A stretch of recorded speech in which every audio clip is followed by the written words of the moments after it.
Hello student, कैसे हैं आप सभी। आशा है उम्मीद है सभी अच्छे होंगे और अपनी तैयारी बेहतर तरीके से कर रहे होंगे। आइए आज समझते हैं क्लास 10 का वेरी इंपॉर्टेंट चैप्टर जिसका नाम है समांतर श्रेणी, जिसे इंग्लिश में अपन कहते हैं अरिथमेटिक प्रोग्रेशन। क्या होती है आइए समझते हैं।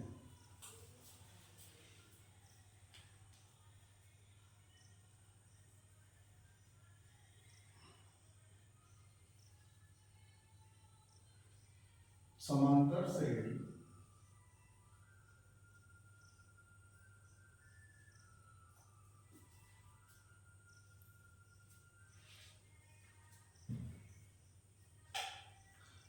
आज समांतर श्रेणी के कुछ महत्वपूर्ण बिंदुओं पे बात करने वाले हैं अपन, और साथ के साथ एक आध एग्जाम्पल भी लेते चलेंगे। पहले ये जानेंगे कि समांतर श्रेणी किसे कहते हैं, कैसे पहचाने कि दी गई श्रेणी एक समांतर श्रेणी है या नहीं है। फिर उसका जनरल फॉर्म भी जानेंगे आज क्या होता है, और उसके nth टर्म के बारे में भी चर्चा करेंगे, प्रथम पद के बारे में चर्चा करेंगे, सार्वंतर भी जानेंगे, और n पदों का योग किस प्रकार निकालते हैं ये भी आज जानेंगे। आइए, जैसे फॉर एग्जांपल आपको एक सीरीज दी जाए कि 2 4 6 8 10 इस तरह से आगे बढ़ती हुई सीरीज है, और 4 8 12 इधर 16 डैश डैश डैश आगे बढ़ती हुई सीरीज है। यहाँ 3 9 और आपका 3 6 12 24 और ये 48 इस तरह से आगे बढ़ती हुई सीरीज है। इधर 1 2 3 4 5 4 एग्जाम्पल हमने लिए हैं। ये जानते हैं कि दी गई श्रेणी किस प्रकार की है और क्या समांतर श्रेणी किस प्रकार की होती है उसको जानेंगे। आइए बच्चा, इसमें देखेंगे तो 2 के बाद 4, 4 के बाद 6 और 6 के बाद 8, 8 के बाद 10 इस तरह से सीरीज आगे बढ़ी हुई है। तो हम देख पा रहे हैं कि 2 इसमें अगर ऐड कर दिया जाए 2 में तो 4 बनता है, 4 में 2 ऐड कर दिया जाए तो 6 प्राप्त होता है, 6 में अगर 2 को ऐड कर दिया जाए तो 8 प्राप्त होता है, और 8 में यदि 2 को ऐड कर दिया जाए तो 10 प्राप्त होता है। कितना प्राप्त होता है? 10। तो हम देख पा रहे हैं कि सभी संख्याओं में 2 का एडिशन हुआ है, 2 का एडिशन हुआ है, यानी प्रत्येक टर्म में 2 ऐड करके अगले पद को प्राप्त किया गया है, 2 ऐड करके अगले पद को प्राप्त किया गया है। आइए दूसरी को समझते हैं। इसमें 4 के बाद 8 हुआ, 8 के बाद 12, 12 के बाद 16, यानी कि यहाँ 4 का एडिशन है, यहाँ भी 4 का एडिशन है, 4 का एडिशन है। इसमें 4 4 ऐड करते हुए आगे को बढ़े हैं। फिर देखते हैं हम 3 6 यानी 3 का अंतर, फिर 6 का अंतर और फिर 12 का अंतर, फिर उसके बाद 48 हुआ है बच्चा। तो यहाँ कितने का अंतर मिला है आपको? 24 का अंतर मिला है। कितने का? 24 का। उसके बाद हम देख पा रहे हैं यहाँ चौथी 1, फिर 1, फिर 1 और फिर 4 सीरीज हमारे लिए दी गई हैं, 4 श्रेणियां हैं। इनमें हम कैसे पहचानेंगे कि दी गई श्रेणी समांतर श्रेणी है या नहीं है? बेटा, जिसका अंतर समान होता है, यानी जिसमें संख्याओं को समान क्रम में जोड़कर आगे बढ़ाया गया है, यानी जिसमें 2 2 2 2 यानी कि प्रत्येक टर्म में 2 2 जोड़ के या फिर सेम संख्या को ऐड करके अगला टर्म प्राप्त किया गया है, उस श्रेणी को हम समांतर श्रेणी कहते हैं। 2 2 2 ये अपनी क्या है? एपी कहलाएगी। इसे शॉर्ट में क्या बोलेंगे? एपी बोलेंगे। तो ये क्या कहलाएगी? एपी। इसमें देखते हैं, इसमें 4 है तो एपी। इसमें बच्चा 3 से 6 हुआ है, फिर 6 से 12 हुआ है, तो अंतर समान न होने के कारण ये एपी नहीं है। एक एक का अंतर है, तो अपन कहेंगे कि जेपी एक एपी। आशा करता हूँ कि आप सभी ये समझ पाएंगे कि समांतर श्रेणी क्या है। एक और भी है जैसे हम समांतर श्रेणी के हिसाब से समझ सकते हैं कि समांतर श्रेणी क्या है। किसे कहते हैं, सार्वंतर भी याद करके हम प्राप्त कर सकते हैं।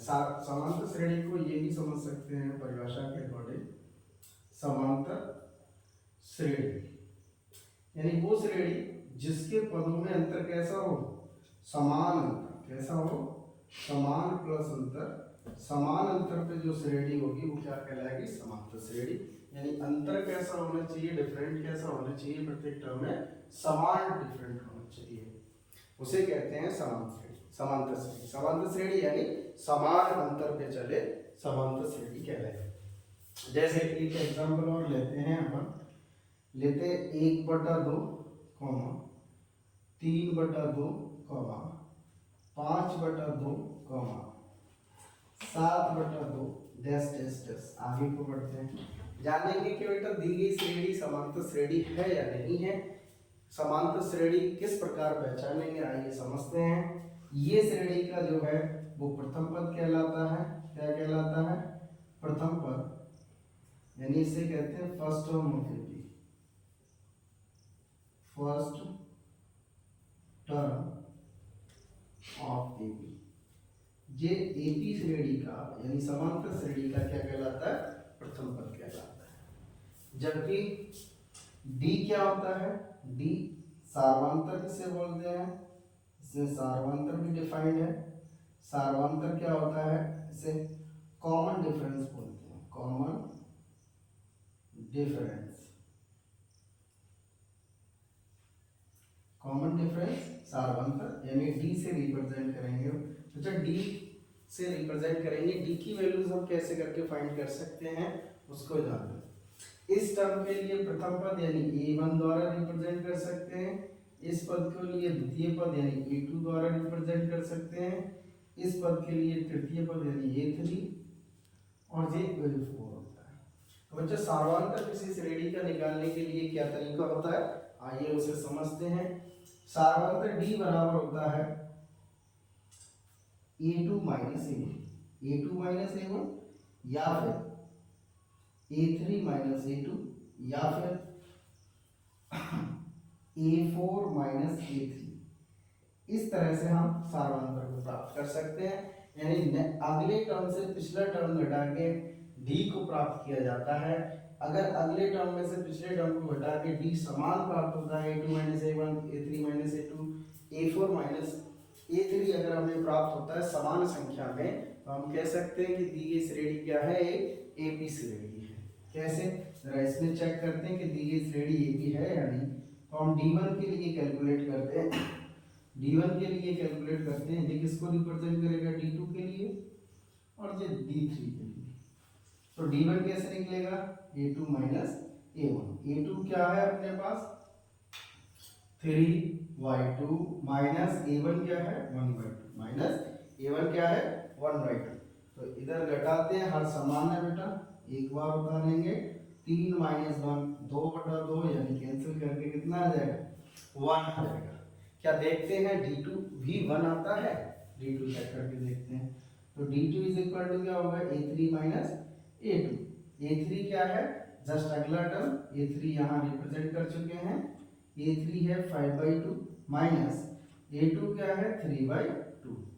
हर समान होने के कारण दो ऐसे, और यहाँ कितना बचे बच्चा 2, 2 को 2 से डिवाइड करेंगे 1 है। हम d3 निकाल के देखते हैं, d3 निकलेगा a4 माइनस a3 से, a4 minus a3 value put करके देखें जरा, a4 क्या है 7/2 माइनस a3 क्या है 5/2। एलसीएम लेंगे, हर समान है, 7 माइनस 5 कितना बचेगा 2, 2/2, 2 से 2 कैंसिल 1। हम देख पा रहे हैं कि d1 जो है, d1 बराबर है d2 के, बराबर है d3 के। मैं कह सकता हूं कि आगे भी ये बराबर होगा। जब ऐसी कंडीशन यदि आपको प्राप्त होती है, तो आप कहेंगे कि समांतर श्रेणी यानी दी गई श्रेणी किस में है, समांतर श्रेणी में है।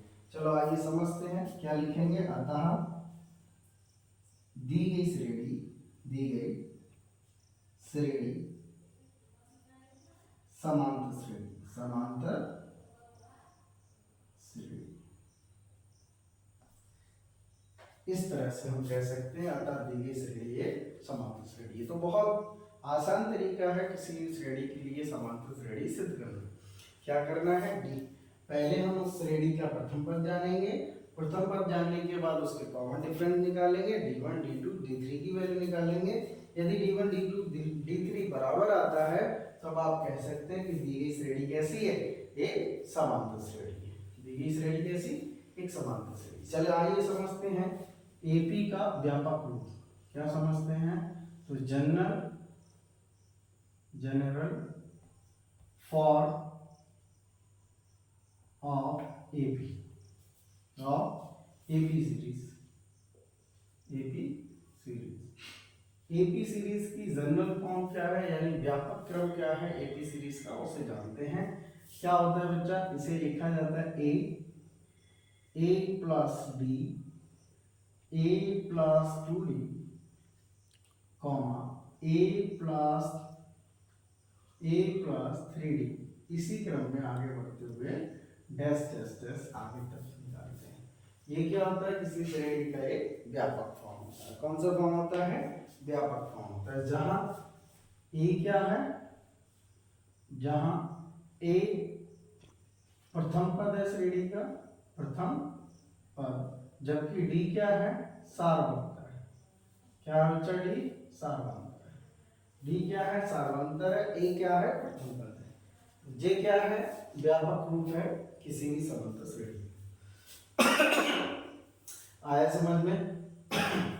ठीक। अब हमें यदि क्वेश्चन में इस तरह से कहा जाए कि किसी समांतर श्रेणी का प्रथम पद जो है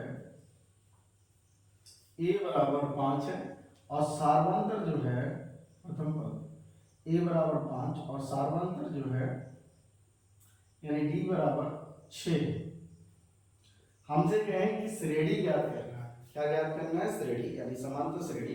तो हम बड़े आराम से इसे फाइंड कर सकते हैं। क्या लिखेंगे, समांतर श्रेणी का व्यापक रूप। समांतर श्रेणी का व्यापक रूप क्या होता है बच्चा, ए प्लस डी कॉमा ए प्लस 2d कॉमा ए प्लस 3d। बस 3 टर्म तक लिखना है, इतना सफिशिएंट है। 4 टर्म तक हो जाएगा।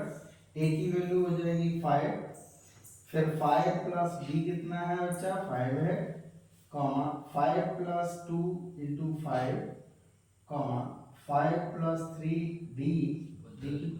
डी की वैल्यू 5 और डैश डैश डैश इस तरह से आगे तक। ये कितना रहेगा, 5 10 5 दूनी 10 5 15 और 5 दिए 15 4 5 20 इस तरह से आगे तक आ जाएगा। और ये क्या है, ये एपी सीरीज हो जाएगी जो आपको फाइंड करनी है। इस तरह के भी प्रश्न बच्चा बनते हैं। ठीक है, अब चलते हैं जरा आगे, आइए समझते हैं। यदि आपसे प्रश्न में इस तरह से कहे कि किसी श्रेणी का सातवां पद जो है, किसी श्रेणी का, किसी समांतर श्रेणी का सातवां पद जो है वो 12 है और तीसरा पद जो है वो 5 है, तो आपसे पूछें कि उसका सार्वंतर क्या होगा और प्रथम पद क्या होगा। श्रेणी का सार्वंतर और प्रथम पद क्या होगा, तो बच्चा याद रखना है A7 जो होता है जिसको बोलते हैं प्रथम पद A1, जे होता है A2, जे होता है A3 और जे आपका A4।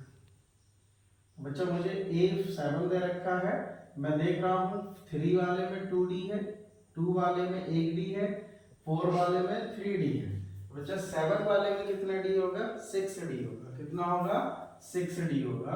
तो इसे क्या लिख सकता हूँ मैं, चूंकि A7 is equal to A plus 6D होता है, इसकी वैल्यू क्या है 12 और इधर A प्लस 6। बच्चा A3 को मैं लिख सकता हूँ क्या, 5 वैल्यू इसकी दे रखी है, A3 को लिख सकता हूँ A प्लस 2D करके, और मैं इसे विलोपन विधि द्वारा हल करके इसकी D की वैल्यू निकाल सकता हूँ। इधर से A से कैंसिल, -5 कटेगा 7 बचेगा, यहाँ कितना बचेगा बच्चा 4 बचेगा, 4D और D बराबर क्या हो जाएगा 7/4 हो जाएगा। डी की वैल्यू उठाएंगे, किसी एक वैल्यू में रखे हम क्या निकाल सकते हैं, ए की वैल्यू इसमें रखते हैं, जब देखते हैं क्या बनता है। 12 इधर है बराबर ए निकालना है 6, डी की वैल्यू 7/4, 2 से काटेंगे 2, 3, 7 3 21/2 इधर जाएगा, तो 12 में से 21/2 घटेगा, अच्छा जी 24 हो जाएगा, 24 माइनस 21/2 और जी आपका 3/2 है। प्रथम पद क्या आ गया श्रेणी का 3/2, सार्वंतर क्या आ जाएगा 7/4। ठीक है, इस तरह से हम कोई भी श्रेणी का 7वां पद, तीसरा पद या चौथा पद देके हमसे प्रथम पद या द्वितीय पद पूछे, हम आराम से उसके लिए कैलकुलेट कर सकते हैं, फाइंड आउट कर सकते हैं।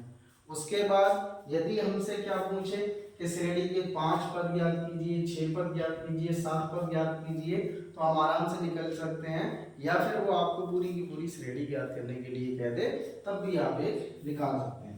ए की वैल्यू आपको प्राप्त हो गई, डी की वैल्यू प्राप्त हो गई, श्रेणी के जितने पद पूछे आप व्यापक रूप में रख दें उसे, ए की जगह ए की वैल्यू, डी की जगह डी की वैल्यू, आप सभी पद उसके फाइंड कर सकते हैं और श्रेणी प्राप्त कर सकते हैं। आशा है समझ में आया होगा। चलिए आज आप समझते हैं अपन nth टर्म फाइंड करते हैं श्रेणी का, किस तरह से हम nth टर्म के लिए निकालेंगे उसे समझते हैं।